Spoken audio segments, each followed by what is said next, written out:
Hello সবাইকে। তো বন্ধুরা, আজকে আমি একটা রেসিপি করব। তো রেসিপি করতে গেলে হচ্ছে তোমার ছোট মাছের আর কি ঝাল করব। তো এখানে টমেটো, কাঁচা লঙ্কা, পেঁয়াজ নিয়ে নিয়েছি। আর এইদিকে দেখো কড়াইতে আর কি ছোট মাছটা আমি ভাজা করছি, এটা ঝাল করব।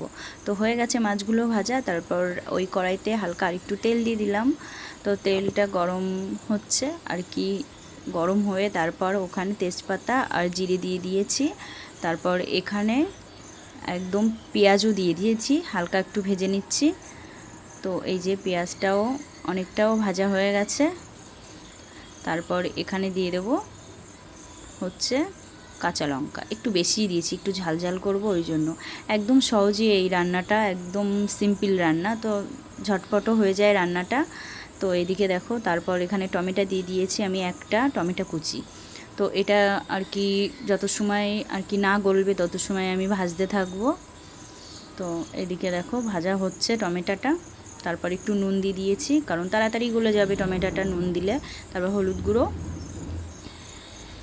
তো হলুদ গুঁড়ো নুন দিয়ে একটু নেড়ে নেব। তোমরাও বাড়িতে এইভাবে কিন্তু ট্রাই করতে পারো, একদম সহজ এটা রান্না করা। তারপর এই দেখো গলে গেছে টমেটোটা। তো তারপরে আমি এখানে জল দিয়ে দেবো, মানে খুব বেশি না, হালকা জল দেবো যতটা আমার প্রয়োজন। এটা একদম গা মাখা হবে। তারপরে দেখো ফুটেও গেছে জলটা। তারপর আমি মাছগুলো ঢেলে দিচ্ছি, ছোট মাছগুলো। তারপর একটু নেড়ে নেব। এই দেখো নেড়ে নিচ্ছি। তারপর এটা আর একটু সময় ফুটবে। এটা নেড়ে নেওয়ার পরে হালকা একটু আমি ঢেকে দেবো। তারপর আর কি এই দেখো অনেকটা হয়েই গেছে, হালকা একটু ঝোল থাকবে, খুব বেশি না। তারপর লাবিয়ে নিয়েছি। এই দেখো কি দারুণ হয়েছে রান্নাটাও। তোমরাও বাড়িতে এইভাবে রান্না করে খাবে। টাটা।